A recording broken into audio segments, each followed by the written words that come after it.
우리가 다음 주에 침례식을 하려고 합니다. 침례가 과연 뭔가? 또 침례는 어떤 의미를 가지고 있는가? 또 침례를 어떻게 해야 될 것인가? 이거는 굉장히 중요한 문제다 이렇게 생각을 합니다. 또 우리 교단이 침례교인이다, 침례교회다 라고 하는 것이 교단의 중요한 하나의 제목이 되고 있습니다. 그러나 침례교가 옳으냐, 장로교가 옳으냐, 천주교가 옳으냐 이러한 논쟁은 우리에게 결코 유익하지 못합니다. 중요한 것은 네가 옳으냐 내가 옳으냐가 아니고 무엇이 옳으냐 하는 것이 중요한 것이죠. 영원한 나라에 가면 교파, 교단은 없는 것입니다.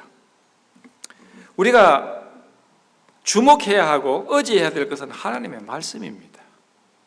하나님의 말씀에 어떻게 되어 있느냐 하는 것을 우리가 가장 중요시하고 또 거기에 우리의 모든 믿음과 또 우리의 삶을 걸어야 하고 드려야 하는 것입니다. 우리가 때때로 1년에 한 번씩, 두 번씩 혹은 또 필요에 따라서 더 많은 시간 침례를 거행하지 않습니까? 우리가 이런 시간을 통해서 침례가 무엇인가에 대해서 우리가 분명하게 알고 또 이번에 침례를 받으신 분들은 그러한 마음으로 침례를 받으시면 얼마나 큰 은혜고 놀라운 행사인지 알 수가 없습니다. 그래서 오늘 우리가 침례에 대해서 이야기하고 다음 주에 우리가 침례에 대해서 조금 더 이야기하고 두 번에 걸쳐서 이야기를 하려고 생각을 합니다. 침례에 대해서, 침례가 무엇인가에 대해서, 어떻게 해야 될 것인가에 대해서 우리가 입장을 달리한 사람들의 견해를 먼저 좀 나누고자 합니다. 왜냐하면 우리의 백그라운드가 각기 좀 다르게 되어 있기 때문에 우리가 다 침례교회에서 나와서 침례교회의 교인으로 자란 것이 아니고 어떤 분들은 장로교, 어떤 분들은 감리교, 어떤 분들은 순복음교회 이렇게 다녔던 분들이 있기 때문에 혼돈이 올 수가 있을 수 있습니다. 그래서 우리가 그 배경들을 좀 간단하게 이야기하는 것이 필요할 것이다 이렇게 생각을 합니다. 먼저 천주교의 침례에 대한 견해입니다. 태도입니다. 천주교는 침례를 구원의 조건으로 봅니다. 쉽게 이야기해서 침례를 받아야 천국 간다는 겁니다. 침례 안 받으면 이거 안 된다는 겁니다. 침례는 하나님이 예수 그리스도를 통해서 주시는 속죄함, 구원, 깨끗하게 하는 것, 이 모든 것들을 주는 하나의 조건, 의식으로 봅니다. 그렇기 때문에 영세지요. 천주교에서는 영세를 받지 않으면 안 되는 겁니다. 꼭 받아야 하는 것이라고 가르칩니다. 영세를 받음으로써 구원의 은혜가 주어지고 영세를 받음으로써 속죄를 받게 되는 것입니다. 그러면 어린아이들은 어떻게 하느냐 하는 것이죠. 천주교에서는 어린아이들에게도 영세를 줍니다. 왜냐하면 어린아이들도 유아시절에 있다가 죽으면 영세를 안 받으면 이거 하늘에 갈 수가 없기 때문에 문제가 생기게 되죠. 그래서 영세를 받게 합니다. 그러면 어린아이들이 아주 어린아이들 1살, 2살 아주 어린아이들이 영세를 받는데 그것은 곧 구원을 얻기 위해서 천국을 가기 위해서 영세가 꼭 필요하기 때문에 받습니다. 그러면 여러분 천주교회는 굉장히 그 신부들에 의해서 지도력을 발휘하는 그러한 교회입니다. 그래서 신부들이 굉장히 권한이 강하고 그렇습니다. 그러면 어린아이들이 영세를 받을 때 신부님들에 의해서 받기는 받지요. 그런데 만약에 신부님이 없어가지고 아이들이 그럼 영세를 받지 못하고 죽을 지경이면 어떻게 합니까? 그러면 신부님이 없으니까 그 아이들은 그러면 죽으면 천국 가지 못하는 거 아닙니까? 이런 문제를 해결하기 위해서 천주교회는요, 신부 외에도 영세를 할 수가 있어요. 이것이 천주교의 교리적으로 그렇게 되어 있습니다. 왜? 신부가 없이 영세를 못 받고 죽으면 큰일 나니까. 그래서 누구나 특별한 경우에 영세를 할 수가 있다. 제가 그 고등학교 때 읽은 소설 가운데 테스라는 소설이 있어요. 아마 여러분도 읽으셨을 줄 압니다. 토마스 하디인가요? 그분이 아마 하도 오래됐는가 그분이 맞는지 안 맞는지도 모르는데 그분이 테스라는 소설을 썼어요. 테스가 시골 처녀인데 참 순결하고 소박한 처녀입니다. 그런데 이 처녀가 어떻게 하다가 알렉사라는 어떤 청년, 불량배 청년한테 강간을 당해서 아이를 갖게 돼요. 그런데 아이가 낳는데 이 아이가 아파서 죽게 됩니다. 이 아이가 영세를 못 받고 죽으면 안 되는데 어떻게 신부님이 언제 올 수도 없고 이렇게 해가지고 나중엔 죽을 지경이 되니까 테스 자기가 영세를 해요. 제가 그 소설을 볼 때 아이고 이거는 저 엄마가 무슨 정세를 다 하냐, 목사님이나 이런 분들이 해야 돼, 이제 그렇게 생각을 했거든요.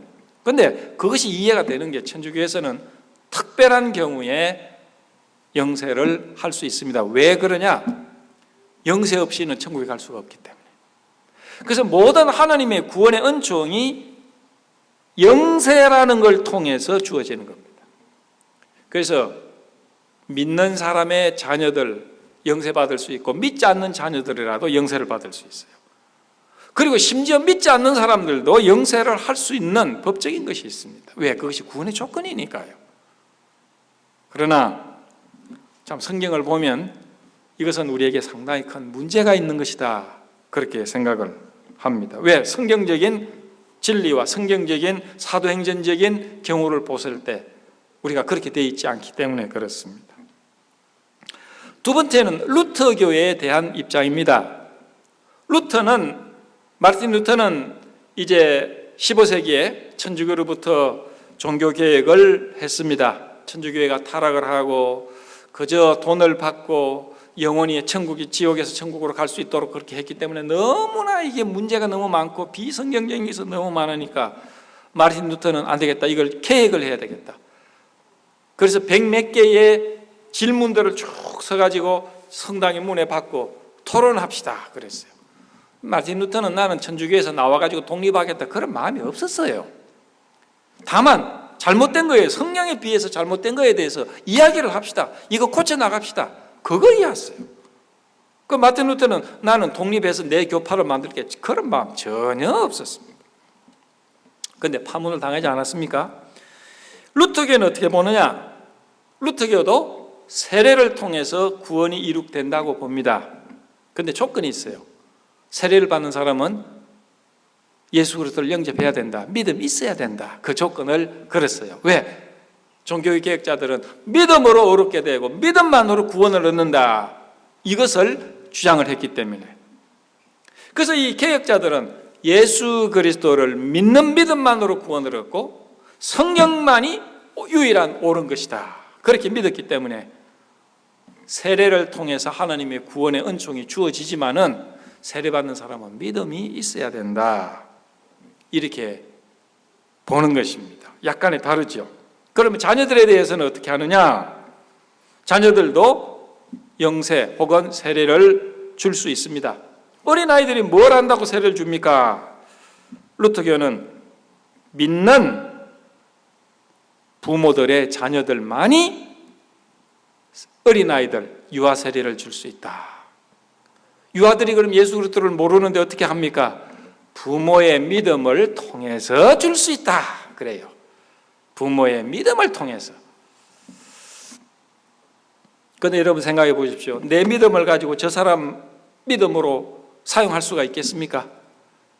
이건 상당히 어려운 문제예요. 부모의 믿음과 어린아이의 믿음이 통일할 수 있다고 우리가 볼 수 있겠습니까? 물론 그 아이가 자라서 믿음을 가질 수 있지만 아무것도 분별하지 못하는 그 아이를 내 믿음을 가지고, 대신 내 믿음을 가지고 이 아이를 세례를 주겠다, 이것은 좀 성경적으로 그렇게 조화가 되지 않는 것입니다.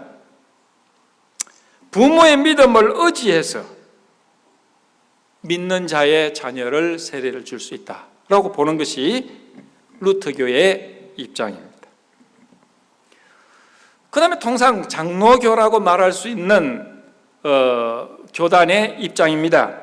이걸 우리는 신학적으로 언약주의자라고 이야기를 합니다. 이 사람들은 언약을 좋아해요. 그래서 하나님과 아담이 언약을 했다. 하나님이 아브라함과 언약을 했다. 하나님이 이스라엘 백성과 언약을 했다. 이 언약에 대해서 굉장히 이분들은 중요시하게 생각을 합니다. 그래서 이분들은 신약의 침례를, 세례를 구약의 할례와 동일한 걸로 취급을 합니다. 이분들은 주로 구약의 이스라엘은 신약의 교회와 같다. 신약의 교회는 구약의 이스라엘과 같다. 이렇게 믿습니다. 그래서 구약의 이스라엘 백성들을 전통을 이은 것은 곧 우리 교회다. 이렇게 보는 것이에요. 왜 이 사람들이 언약을 주장을 하느냐? 구약에 보십시오. 구약에는 남자들만 난지 8일 만에 할례를 했습니다. 여자들은 하지 않았어요. 그러나 여자들도 하나님의 언약 속에 들어가지 않느냐? 할례를 하지 않아도 하나님의 언약 속에 들어가지 않느냐? 그래서 이스라엘 백성들은 아브라함의 자손으로서, 그룹으로서, 단체로서 하나님의 언약 가운데 있다. 그렇기 때문에 믿는 그리스도인의 가정이나 믿는 그리스도인의 교회에 속해 있는 사람들은 구약의 할례를 받은 국가적인, 민족적인 그룹과 같이 세례를 받을 수가 있다. 이렇게 보는 것입니다. 그래서 하나님의 세례를 받음으로써 우리는 하나님의 가정으로서의 그 가족의 일원으로서 세례를 받을 수 있다. 이 사람들이 이제 주로 주장하는 것은 뭐냐면 사도행전의 간수의 가정의 예를 듭니다. 빌립보에서 사도 바울과 실라가 복음을 전하다가 감옥에 갇혔잖아요. 감옥에 갇혔습니다. 근데 그들이 맞고 배고프고 근데 한밤중에 일어나가서 하나님을 찬양했어요. 아이고 나 이거 복음을 전하다가 이렇게 고난을 받아 참 감사합니다. 근데 갑자기 지진이 나고 그들의 착고가 치워지고 그들이 자유하게 됐어요. 그리고 그 감옥의 문이 열렸습니다. 간수가 또 쫓아와 보니까 감옥의 문이 열렸으니까 큰일 났다 싶은 거예요. 왜? 아이고 이거 제수들이 다 도망갔구나. 로마 시대에는요, 간수가 제수들을 잘못 관리해가지고 도망을 가잖아요. 그럼 그 사람이 대신 죽임을 당해야 됐어요. 왜? 도망간 제수 대신 당해야 됐어요. 그럼 이 사람 큰일 났다. 내가 죽게 됐는데. 근데 보니까 사도 바울이 신라와 전혀 도망가지 않거든요. 너무 감동했어요. 다른 사람 같으면 다 도망갔는데 당신들은 도망가지도 않고 당신들 여기 있기 때문에 내가 죽지 않게 됐어. 그래서 이 간수가 당신들 정말 훌륭한 사람들입니다. 그래서요 사도 바울을 데려다가 먹이고 씻기고 대접을 잘했어요. 그리고 사도 바울이 그들에게 복음을 전했습니다. 간수가 그날 저녁에 예수를 영접하고 그 가족들을 다 모아가지고 예수를 복음을 듣고 그날 침례를 받았어요. 그 가족이 다 침례를 받아 세례를 받았다 이때 있어요. 그래서 이 개약주의자들은 보시오, 여기 간수만 받은 게 아니고 이 그 집에 아이들도 있지 않았겠소? 아이들까지 다 세례를 받았지 않소? 그러니까 아이들도 믿는 집안의 자녀로서 세례를 받을 수 있는 것이요. 이렇게 주장을 합니다. 그러나 그 구절은 아이들도 당연히 있었기 때문에 세례를 받을 것이다. 추측입니다. 그 집안의 어른들이 몇 명이 되든지 그들이 받았다 하면 성경은 그 집안이 세례를 받았다 이렇게 추측할 수도 있는 거 아니겠습니까? 이런 애매한 구절을 가지고 어린아이들도 믿는 집의 자녀들은 세례를 받을 수 있다. 이것이 통상 한국의 많은 장로교회의 유아 세례의 전형입니다. 그런데 유아 세례를 받았어요. 그럼 그 어린아이들이 자라면서 정말 신앙적으로 자라고 예수를 믿고 헌신적이고 훌륭한 그리스도인으로 자랍니까? 그렇지 않은 경우가 너무나 많지 않습니까? 세례를 받아도, 어린아이들이 세례를 받아도 정말 그리스도인으로서 자라가는 사람이 있는가 하면 그렇지 않은 사람 너무나 많지 않습니까? 그럼 그걸 어떻게 증명할 것이 있느냐 이거죠. 그래서 이분들은 그렇게 이야기를 합니다. 조건적입니다. 자녀들이 유아세례를 받아도 어른이 될 때까지 그 믿음을 간직해야 되지, 그렇지 않으면 그거 소용이 없다, 그렇게 보는 겁니다. 그러면 처음부터 이 문제를 신중하게 했어야지. 그리고 어떤 사람은 유아세례를 똑같이 받았는데 어떤 사람들은 어른 때까지 신앙을 유지하면 그거는 되고, 그 다음에 신앙을 유지하는 사람들은 아이고 너는 아니다, 그러면 그 사람이 받은 유아세례는 어떻게 되는 것이 아닌 것이죠. 애매합니다. 그래서 이런 문제에 있어서 성경은 아주 분명하게 우리에게 대답을 주고 있어요. 그건 뭡니까? 믿는 자만이 침례를 받아야 한다는 겁니다. 우리 침례교는 무엇이냐? 침례 그 자체가 구원을 주는 것이 아니라는 겁니다. 가톨릭은 침례 그 자체가 구원을 주는 것이죠. 침례를 안 받으면, 영세를 안 받으면 천국에 갈 수가 없는 것이죠. 그러나 우리 침례교는 침례 자체가 구원을 주는 것은 아니다. 구원을 주는 것은 예수 그리스도를 나의 구세주로 진정으로 영접했을 때 구원이 이룩되는 것이지, 침례라는 어떤 의식 자체가 구원을 주고 말고 하는 것이 아니라는 겁니다. 다만 이미 예수 그리스도를 믿는 믿음, 예수 그리스도를 나의 구세주로 받아들이는 그 믿음을 표시하는 겁니다. 나는 이렇게 믿은 것이요, 예수 그리스도를 믿은 것입니다. 이것이 침례교의 침례입니다. 침례교의 침례는 오직 예수 그리스도를 진정으로 구주로 영접한 사람들만이 침례를 허락합니다. 어린아이들은요, 통상 침례교에서는 어린아이들에게 유아세례, 유아침례를 하지 않습니다. 그럼 어린아이들이 전혀 안 하느냐? 아니에요. 하는 경우가 있어요. 어떤 경우입니까? 어린아이들이라도 예수를 나의 구주로 영접할 때는 합니다. 어린아이들이 1살, 2살 때는 좀 힘들어요. 그러나 어린아이들이 한 3살 정도 되면 아주 간단하게 예수 그리스도가 우리 죄를 위해서 죽으시고 우리의 구주도 하는 것을 설명을 하면 어린아이들이 영접할 수 있어요. 그래서 빠르면 아마 한 3살 정도 되면 복음을 영접할 수가 있습니다. 그럼 우리는 그 아이의 그 믿음을 보고 그 아이에게 침례를 거행할 수 있어요. 그러면 1살, 2살을 어떻게 하느냐? 그들은 그러면 침례를 해야 되고 안 해야 된다면 그들은 어떻게 되느냐? 그것은 성경에 대해서 성경은 분명하게 이야기하고 있잖아요. 어린아이가 태어나는데 한 2, 3개월 만에 세상을 떠났다. 그럼 천국 가느냐 지옥 가느냐? 성경은 거기에 대해서 확실하게 이야기해 주지 않아요. 가장 안전한 대답은 우리는 모르는 겁니다. 모를 뿐이지 거기에 대한 해답이 없는 건 아니에요. 그건 하나님의 주권과 하나님의 섭리 속에 우리는 맡겨야 합니다. 그러나 어린아이들이 자라면 일찍 예수를 전해서 그들이 어린 나이에도 침례를 받을 수 있도록 해야 돼요. 그래서 우리 침례교회는 성경대로 믿는 자만이 그 믿음의 고백에 의해서 침례를 하게 되어 있는 것입니다. 침례 자체가 구원을 주는 것은 아닙니다. 구원은 예수 그리스도를 믿는 믿음으로 구원을 주어지는 것이고, 예수를 믿음으로 우리는 구원을 얻은 것입니다. 그래서 우리 속에 있는 이 믿음을 침례로서 선포하는 것이고 간증하는 것이고 신앙을 고백하는 것입니다. 이것이 침례예요. 그렇기 때문에 침례는 예수 그리스도를 구주로 영접한 자에게만 침례가 있게 되는 것입니다.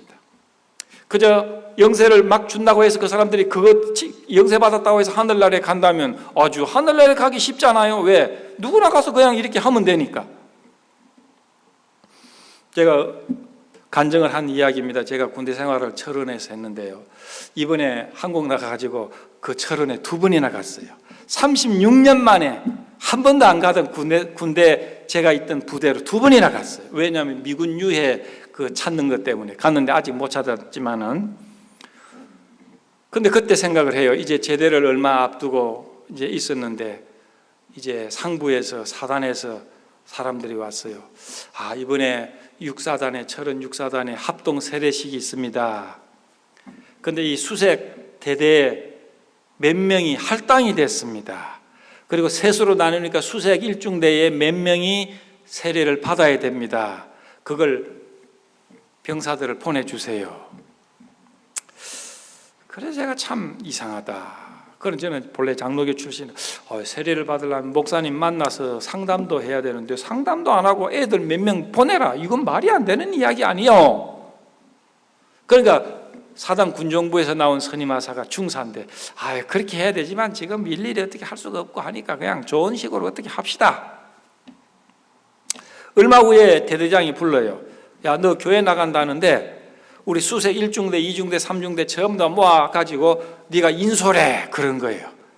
한날 가보니까 아마 수십 명인데요. 참나 왔어요. 그래가지고 추력에 싣고는 금악산이라고, 이번에 또 그 금악산을 보니까 되게 반갑더라고요. 굉장히 높은 금악산인데 금악산 앞으로 갔어요. 거기에 평평한 무슨 이렇게 덜판이 있어요. 거기 가니까 육산에서 모아놨는데 수백 명이 모아져 있어. 줄을 쫙 서가지고. 그런데 세례식이 시작됩니다. 그때 한경직 목사님이 살아계실 때예요. 영락교회 한경직 목사님이 설교를 하셨어요. 그때 이미 원로 목사님이 되셨고, 그리고 그 영락교회에서 이렇게 서포트를 했어요. 그래서 음식도 가지고 오고 메달 같은 것도 가지고 오고 이렇게 해가지고 한경직 목사님이 설교를 하시고, 그 영락교회에서 어느 성악가 되는 어느 자매님이 와가지고 거디나 하늘나라 그 찬송을 특송을 했어요. 그런데 저는 주님을 영접했기 때문에 뒤에서 그 찬송을 들을 때 마음에 찡하고 감동이 있었어요. 그래가지고 이제 군목 목사님들이 다 모여가지고 군목 목사님들이 한 줄씩 맡아고 하고, 그 모자라니까 철원 시내에 있는 그냥 일반 목사님들도 한 줄씩 맡아가지고 처음 다 머리에 탁 물을 뿌리고 그랬어요. 그리고 쫙 끝났습니다. 그래서 끝나서 보니까 제가 맨 뒤에 있으니까 끝났는데, 끝나자마자 여기서 담배 피우고 저기서 담배 피우고 연기가 막 일어나고 난리가 난 겁니다. 그 뒤에 가만히 들어보니까 병사들이 이야기해요. 야, 너 몇 번째냐? 난 2번째라 이거예요. 어느 병장은 자기는 3번째라 이거예요. 왜? 이거 하면 그냥 와서 아무것도 일도 안 하고 훈련도 안 하고 와서 편안히 보고 빵도 얻어먹고 환타도 얻어먹고 하니까 좋은 거죠. 그러니까 자기가 온 겁니다. 아무런 의미가 없어요. 여러분 보십시오. 그렇게 세례를 해가지고 구원을 다 받는다면 여러분 그게 성경적이겠어요? 기독교 역사를 보면 많은 예수 믿는 자들이 골로새움에서 사자밥이 됩니다. 어떤 사람들은 역사를 보면요, 바닷가에 있는데 바닷가에서 참 다 그리스도인들이 침례를 받았어요. 그래서 침례 받는 사람들은 죽인다. 그 사람들이 진짜 그리스도인들에게 죽여야 되겠다. 그 침례를 탁 받고 나오면 그대로 바로 목을 쳤어요. 여러분, 그만큼 침례는 자기의 생명을 거는 것이었어요. 그런 마음으로 침례를 받았다. 이것이 진정한 침례가 아니겠어요?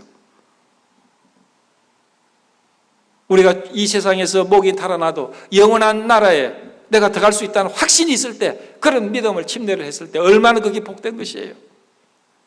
이 세상이 악하기 때문에요, 하나님의 기준을 그저 끌어내려요. 그저 사람들 좋은 대로 하는 거야. 믿는 것도 그냥 편리하게 하고 그냥 인간 보기에 좋은 대로 하고. 그러니까 교회가 타락하죠. 사회가 타락하죠. 그리스도인들이 타락하죠. 그저 편리한 신앙이에요. 그러나 하나님의 말씀을 붙든다는 것은요, 앞으로 생명을 걸어야 할지 몰라요.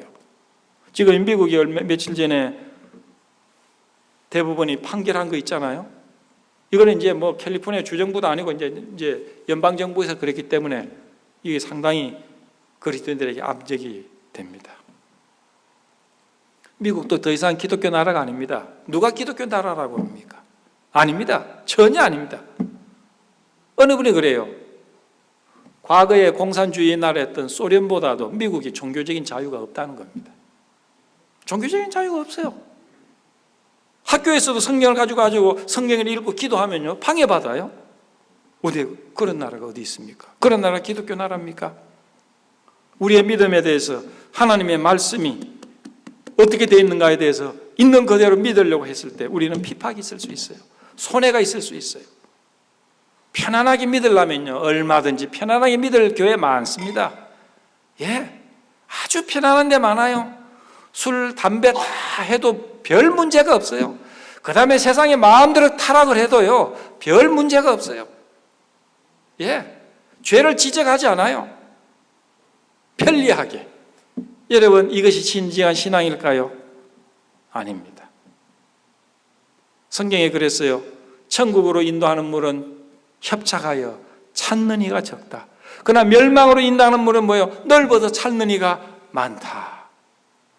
우리는 좁은 길, 거기 영생의 길이라면 우리는 좁은 길을 가야 돼요. 그래서 우리와 우리 자녀들 정말 믿음으로 살아갈 수 있도록 우리는 기도하고 인도해야 됩니다. 우리의 신앙에 있어서 예수 그리스도만이 여러분의 구원의 조건이 돼요. 여러분의 가정, 여러분의 선행, 여러분의 핏줄, 여러분의 교단 아닙니다. 침례교인이 되어 천국 갑니까? 아닙니다. 예수를 나의 구세주로 믿어야 됩니다. 우리가 조금 전에 찬송했지 않습니까? 굳건한 반석 대신이 그 위에 내가 서리라. 그 위에 내가 서리라. 예수 위에 설 때 우리는 안전해요. 예수를 통해서 하나님 앞에 나갈 때만이 구원의 조건이 돼요. 여러분, 하나님 앞에 나갈 때 누구를 의지합니까? 아까 찬송에는 그랬어요. 그의 의를 의지해 하나님 앞에 의여시 서리라. 우리 행위, 우리의 무엇 아니고 예수의 공로, 예수의 십자가의 공로를 의지해서 하나님 앞에 의여시 서는 것이에요. 예수님이 우리를 구원의 길을 만들어 주시고 예수님이 우리의 구원의 길이 되어 주셨어요. 나는 길이요 진리요 생명이니 나로 말미암지 않고는 아버지께로 올 자가 없다. 자, 여러분 하나님 앞에 나갈 때 누구를 의지해야 돼요? 여러분 자신입니까? 여러분 공로입니까? 아닙니다. 예수 그리스도의 십자가의 보혈의 공로 의지해서 나갈 수 있어요.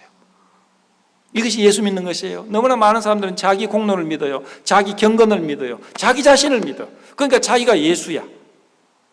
여러분은 여러분 자신이 예수입니까? 여러분 자신, 예수가 여러분의 구주입니까? 그런 믿음이 있을 때 예수께서 나를 위해 십자가에 죽으시고 장사되시고 사흘 만에 부활하셨다. 그걸 잘 보여주는 게 침례예요. 그렇습니다. 예수님과 내가 함께 십자가에 죽었습니다. 그와 함께 장사됐습니다. 그가 부활했을 때 함께 부활했습니다. 이것이 침례가 보여주는 것이에요. 예, 그래서 물속에 들어가는 겁니다. 여러분, 어느 사람이 죽었는데 그 사람에게 숟가락으로 흙 몇 개 해가지고 쭉쭉쭉 뿌리고 장례 끝냈다 그러는 사람 봤어요? 완전히 파서 묻지 않습니까? 다음 시간에 우리가 로마서 6장을 가지고 요 문제에 대해서 좀 더 정확하게 우리는 생각해 보겠습니다. 여러분들이 정말 이번 기회에 침례를 받으시면서 정말 예수께서 나의 구세주이신 것과 그의 의를 힘입어서 하나님 앞에 의에 설 수 있다는 진정한 믿음을 확인하시고 또 침례를 순종하심으로써 하나님 앞에 확실한 여러분의 신앙의 간정이 나타나는 이번 기회가 됐으면 좋겠습니다. 기도하겠습니다.